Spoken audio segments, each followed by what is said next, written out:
잃어버린 안식의 복원 창조주가 전하는 일곱째 날의 비밀. 태초에 나는 엿새 동안 세상을 창조했다. 첫째 날 빛과 어둠을 나누었고, 둘째 날 하늘과 땅을 분리했으며, 셋째 날 바다와 육지를, 풀과 나무를 만들었다. 넷째 날 해와 달과 별들을 두었고, 다섯째 날 물고기와 새들을 창조했으며, 여섯째 날 땅의 동물들과 마지막으로 너희를, 인간을 만들었다. 그리고 일곱째 날 나는 쉬었다. 많은 이들이 묻는다. 전능하신 신이 왜 쉬셨습니까? 피곤하셨습니까? 아니다. 일곱째 날의 안식은 나를 위한 것이 아니었다. 그것은 창조의 완성이었다. 그것은 너희를 위한 청사진이었다. 그것은 우주가 작동하는 방식, 생명이 번성하는 비밀이었다. 하지만 세월이 흐르며 너희는 잊어버렸다. 일곱째 날의 의미를, 안식의 목적을, 멈춤의 신성함을. 오늘 내가 다시 이야기하려 한다. 왜 내가 안식을 창조의 일부로 만들었는지를, 왜 멈춤이 게으름이 아니라 지혜인지를, 그리고 왜 너희가 쉬지 않을 때 너희 안의 창조력이 죽어가는지를. 내가 너희를 지켜보면 마음이 아프다. 아침에 눈을 뜨자마자 너희는 달린다. 숨가쁘게, 쉼없이, 마치 뒤에서 무언가가 쫓아오는 것처럼. 더 해야 해, 더 빨리, 더 많이. 하지만 내가 물어본다. 무엇을 향해 달리고 있느냐? 그리고 왜 멈추는 것을 그토록 두려워하느냐? 너희 조상들을 기억하는가? 광야를 헤매던 이스라엘 백성을 기억하는가? 그들은 생존의 위기 속에 있었다. 사막에는 먹을 것도 마실 물도 부족했다. 그래서 나는 매일 아침 만나를 내렸다. 하지만 그들은 불안했다. 내일은 어떻게 하지? 그래서 만나를 모으고 또 모으고 쌓아두려 했다. 그런데 이상한 일이 벌어졌다. 쌓아둔 만나는 썩어버렸다. 나는 그들에게 가르쳤다. 오늘의 양식은 오늘만 거두어라. 내일 것은 내일 내가 주겠다. 이것이 바로 안식의 첫 번째 법칙이다. 내일을 위해 오늘을 희생하지 마라. 하지만 오늘날 너희는 어떠한가? 너희는 미래를 위해 현재를 저당 잡는다. 나중에 행복할 거야. 조금만 더 참으면 돼. 지금은 힘들지만 나중에는 편할 거야. 그렇게 10년, 20년, 30년을 달린다. 그리고 나중에 깨닫는다. 나중이란 없었다는 것을. 너희가 달리는 동안 삶은 이미 흘러가 버렸다는 것을. 너희의 뇌를 보라. 내가 설계한 그 아름다운 창조물을. 나는 너희에게 편도체를 주었다. 위험을 감지하고 생존하라고. 하지만 그것은 비상용이었다. 사자가 쫓아올 때, 절벽 끝에 섰을 때를 위한 것이었다. 그런데 지금은 어떠한가? 너희의 편도체는 하루 종일 경보를 울린다. 이메일에, 마감일에, 타인의 평가에, 통장 잔고에. 생존의 회로가 멈추지 않는다. 그리고 코르티솔이 흐른다. 스트레스 호르몬이 너희의 혈관을 채운다. 아침부터 밤까지 너희는 전쟁터에 있는 것처럼 산다. 이것이 내가 원한 삶이었을까? 아니다. 나는 너희에게 전두엽을 주었다. 창조하고, 상상하고, 선택하고, 사랑하라고. 하지만 만성적인 생존 모드는 이 신성한 영역을 마비시킨다. 신경과학자들이 발견했지 않았느냐? 높은 코르티솔은 전두엽의 기능을 저하시킨다고. 창의성이 사라지고 시야가 좁아지며 오직 눈앞의 문제만 보인다고. 이것이 바로 안식을 잃은 인간의 모습이다. 나는 너희를 창조자로 만들었건만 너희는 스스로를 생존자로 격화시켰다. 이제 내가 일곱째 날의 비밀을 알려주겠다. 너희는 안식일을 규칙으로 생각한다. 하지 말아야 할 것들의 목록으로 생각한다. 일하지 말라, 불 피우지 말라, 짐을 나르지 말라. 하지만 안식일의 본질은 금지가 아니다. 안식일은 주파수의 전환이다. 생존의 진동에서 창조의 진동으로, 결핍의 의식에서 풍요의 의식으로. 내가 엿새 동안 세상을 창조한 것을 기억하라. 그리고 일곱째 날 나는 쉬면서 무엇을 했는가? 나는 창조물들을 바라보았다. 보기에 좋았더라. 이것이 안식의 본질이다. 멈추어 서서 이미 이루어진 것을 바라보고 감사하고 기뻐하고 축복하는 것. 그리고 바로 이 순간 다음 창조를 위한 에너지가 충전된다. 새로운 영감이 떠오른다. 우주의 리듬과 너희의 리듬이 하나가 된다. 너희는 묻는다. 어떻게 하면 더 창의적이 될 수 있나요? 어떻게 하면 돌파구를 찾을 수 있나요? 어떻게 하면 새로운 아이디어가 떠오를까요? 답은 간단하다. 멈춰라. 내가 설계한 너희의 뇌를 보라. 신경과학자들이 발견한 디폴트 모드, 네트워크를 보라. 너희가 아무것도 하지 않을 때, 멍하니 있을 때, 백일몽을 꿀 때, 산책할 때, 하늘을 바라볼 때, 바로 이때 뇌의 서로 다른 영역들이 대화를 시작한다. 전혀 관련 없어 보이던 생각들이 연결된다. 새로운 통찰이 번개처럼 떠오른다. 이것은 우연이 아니다. 이것은 내가 심어놓은 설계다. 창조는 노력에서 나오는 것이 아니라 안식에서, 여백에서, 멈춤에서 나온다. 뉴턴이 사과나무 아래에서 쉴 때 만유인력을 발견한 것을, 아르키메데스가 목욕탕에서 편안히 있을 때 원리를 깨달은 것을, 엘리야가 호렙산 동굴에서 고요함 속에서 내 음성을 들은 것을 기억하라. 내 음성은 광풍 속에 있지 않았다. 지진 속에 있지 않았다. 불 속에 있지 않았다. 세미한 소리, 고요한 속삭임 속에 있었다. 안식하지 않는 자는 들을 수 없다. 바쁘게 달리는 자는 볼 수 없다. 긴장으로 가득한 자는 받을 수 없다. 내 사랑하는 자녀들아, 이제 조금 어려운 이야기를 해야겠다. 너희의 열심히를 내가 본다. 너희의 노력을 내가 안다. 너희의 헌신을 내가 인정한다. 하지만 묻겠다. 그 열심이 사랑에서 나오는가, 두려움에서 나오는가? 그 노력이 기쁨에서 나오는가, 결핍감에서 나오는가? 많은 이들이 이렇게 기도한다. 하나님, 제가 이렇게 열심히 하는데 왜 안 되나요? 제가 이렇게 노력하는데 왜 부족한가요? 그리고 나는 답한다. 내 자녀야, 바로 그것이 문제다. 내가 열심히 해야 한다고 생각할 때 내 무의식은 무엇을 듣는가? 나는 지금 충분하지 않다. 나는 부족하다. 나는 더 해야만 가치 있다. 이것이 바로 에덴 동산에서 일어난 일이다. 아담과 하와는 모든 것을 가지고 있었다. 풍요로운 동산, 생명나무의 열매, 나와의 친밀한 교제. 그들은 부족함이 없었다. 하지만 뱀이 속삭였다. 이 열매를 먹으면 너희가 하나님과 같이 되리라. 그 순간 결핍이 시작되었다. 나는 아직 충분하지 않구나. 나는 더 되어야 하는구나.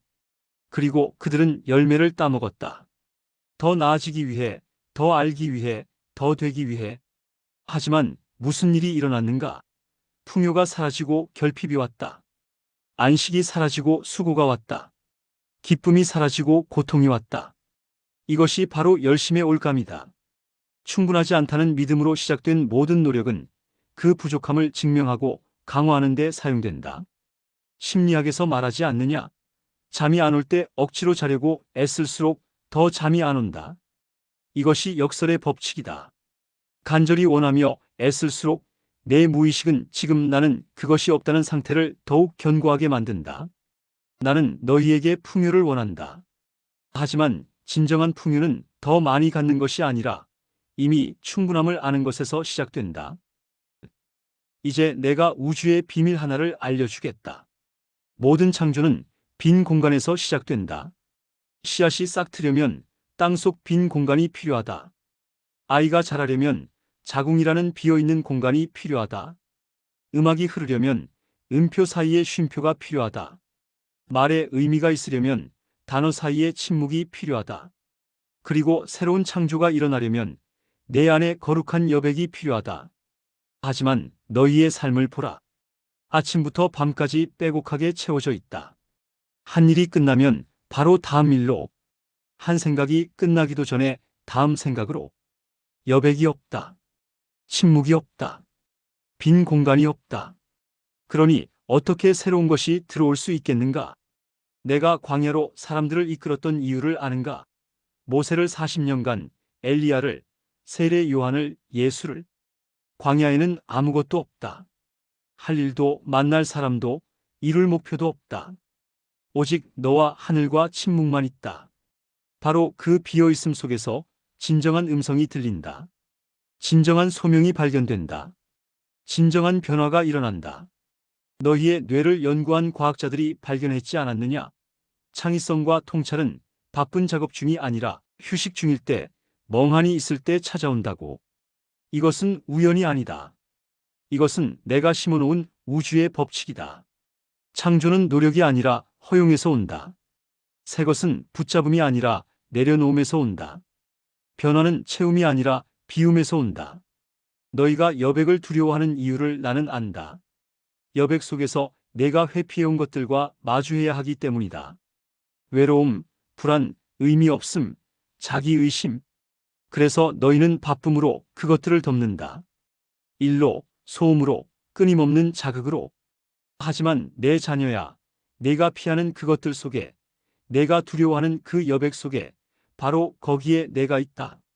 나는 고요 속에 거한다. 나는 침묵 속에서 말한다. 나는 비어있음 속에 충만하다. 그렇다면 어떻게 해야 하는가? 어떻게 잃어버린 안식을 되찾을 수 있는가? 첫째, 멈추고 관찰하라.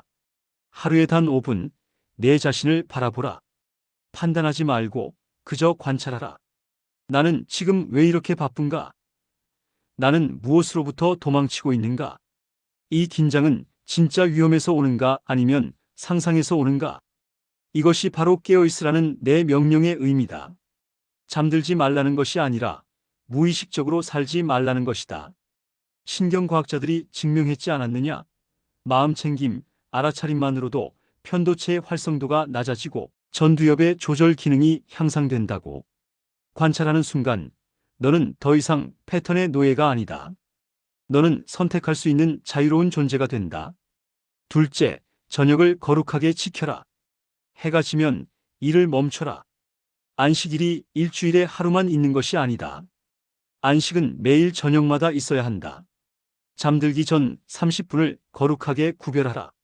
스마트폰을 내려놓고 뉴스를 끄고 일에 대한 걱정을 내려놓고 그리고 너 자신에게 물어라. 오늘 감사한 것은 무엇인가? 오늘 아름다웠던 순간은 무엇인가? 내일 내가 기대하는 것은 무엇인가? 이것이 일상의 안식일이다. 하루를 마무리하고 감사하고 다음 날을 축복하는 것. 그리고 잠들기 직전 가장 중요한 시간이 온다. 너희의 뇌파가 알파파와 세타파로 전환되는 순간, 의식과 무의식의 경계가 흐려지는 시간. 이때가 바로 내가 말을 걸기 가장 좋은 때다. 이때가 바로 내 무의식이 새로운 진리를 받아들이기 가장 좋은 때다. 잠들기 전 이렇게 말하라. 나는 충분합니다. 나는 풍요롭습니다. 내일은 은혜가 충만한 날입니다. 단순한 긍정이 아니다. 이것은 신경회로를 재배선하는 것이다. 이것은 내 무의식에 새로운 진리를 심는 것이다. 신경과학자들이 말하지 않았느냐? 함께 발화하는 뉴런은 함께 연결된다. 내가 매일 밤 풍요를 느낀다면 내 뇌는 점차 그것을 정상으로 인식하게 된다. 셋째, 작은 안식의 순간들을 수집하라. 안식일은 일주일에 한 번만 있는 것이 아니다. 안식은 하루 중 수십 번, 수백 번 올 수 있다. 햇살이 따뜻하게 느껴지는 순간, 새소리가 들리는 순간, 따뜻한 차 한 모금이 목을 넘어가는 순간, 사랑하는 사람의 미소를 보는 순간. 이 순간들을 그냥 지나치지 마라. 2초만 멈춰라. 그리고 깊이 느껴라. 아, 지금 이 순간이 좋다. 이것이 바로 풍요의 빈도를 높이는 것이다. 이 작은 안식의 순간들이 쌓이면 너의 기본 설정이 바뀐다. 결핍에서 풍요로, 긴장에서 평안으로, 생존에서 창조로. 넷째, 안식일을 진정으로 지켜라. 일주일에 하루 완전히 멈춰라. 일을 하지 말라는 것이 아니다. 해야 한다는 모든 것으로부터 자유로워지라는 것이다. 그날은 오직 존재하라. 창조하라. 놀이하라. 사랑하라. 감사하라. 자연을 거닐고 음악을 듣고 사랑하는 이들과 시간을 보내라. 목적 없이, 생산성 없이, 평가 없이. 오직 존재의 기쁨만으로. 이것이 내가 원한 안식일이다. 규칙의 무게가 아니라 자유의 날개다. 마지막으로 가장 중요한 비밀을 알려주겠다. 너희는 천국을 먼 곳에서 찾는다. 죽은 후에 저 하늘 어딘가에 미래의 어느 날에. 하지만 예수가 말하지 않았느냐? 천국은 너희 안에 있다. 천국은 장소가 아니다. 천국은 상태다. 천국은 주파수다. 천국은 의식이다. 그리고 그 의식으로 들어가는 문이 바로 안식이다. 내가 멈출 때, 내가 현재에 있을 때, 내가 이미 충분함을 알 때, 내가 감사할 때, 내가 사랑할 때, 바로 그때 천국이 펼쳐진다. 지금 여기에 천국과 지옥의 차이는 죽음 이후가 아니라 지금 이 순간 내가 어떤 의식으로 사느냐에 달려 있다. 결핍의 의식으로 살 때 그것이 지옥이다. 아무리 많이 가져도 충분하지 않고 아무리 이루어도 만족하지 못하며 항상 더를 외치는 끝없는 갈증. 하지만 풍요의 의식으로 살 때 그것이 천국이다. 작은 것에도 감사하고 있는 그대로 충분하며 매 순간이 은혜로 가득하다. 그리고 놀라운 일이 일어난다. 내가 이미 충분하다고 느낄 때 더 많은 것이 흘러온다. 이것이 내가 말한 역설이다. 가진 자는 더 받아 풍족하게 되고 없는 자는 그 있는 것마저 빼앗기리라. 이것은 불공평한 말이 아니다. 이것은 의식의 법칙이다. 풍요의 의식을 가진 자는 더 많은 기회를 보고 더 많은 가능성을 만들고 더 많은 축복을 끌어당긴다. 하지만 결핍의 의식을 가진 자는 기회가 와도 보지 못하고 축복이 와도 받지 못하며 가진 것마저 두려움으로 잃어버린다. 그러므로 천국으로 가는 길은 더 많이 하는 것이 아니라 다르게 존재하는 것이다. 안식하라. 그러면 천국이 내 안에서 펼쳐지리라.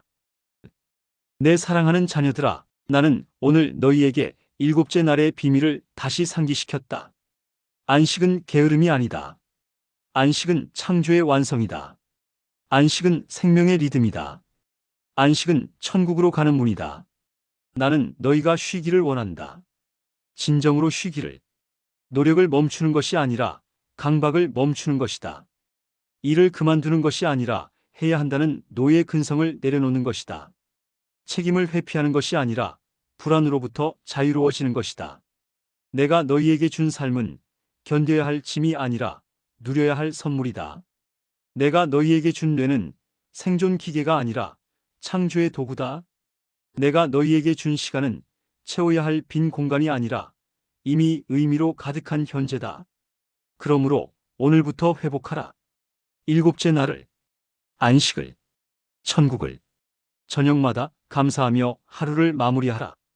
아침마다 은혜를 기대하며 일어나라. 순간마다 현재에 깨어 있으라. 그리고 일주일의 하루는 완전히 내게 맡기고 쉬어라. 두려워하지 마라. 내가 쉬는 동안 세상이 무너지지 않는다. 오히려 내가 쉴 때 내가 일한다. 내가 애쓰기를 멈출 때 내 은혜가 흐른다. 내가 통제를 내려놓을 때 내 섭리가 드러난다. 내가 비울 때 내가 채운다. 이것이 일곱째 날의 비밀이다. 이것이 창조의 법칙이다. 이것이 천국의 길이다. 이제 너희는 선택해야 한다. 계속 생존 모드로 달릴 것인가, 아니면 창조 모드로 안식할 것인가? 계속 결핍의 노예로 살 것인가, 아니면 풍요의 자녀로 거닐 것인가? 계속 지옥의 주파수에 머물 것인가, 아니면 천국의 주파수로 전환할 것인가? 선택은 너희의 것이다. 하지만 나는 이미 길을 보여주었다. 일곱째 날을 만들며 안식의 본을 보였다. 예수를 보내어 안식의 주인이 누구인지 보여주었다. 성령을 부어 안식의 능력을 주었다. 이제 너희가 응답할 차례다. 깊게 숨을 쉬어라. 어깨의 긴장을 풀어라. 내가 지고 있던 세상의 무게를 내려놓아라. 그리고 기억하라. 너는 이미 충분하다. 너는 이미 사랑받고 있다. 너는 이미 천국의 자녀다. 안식하라. 그러면 살리라. 진정으로 살리라.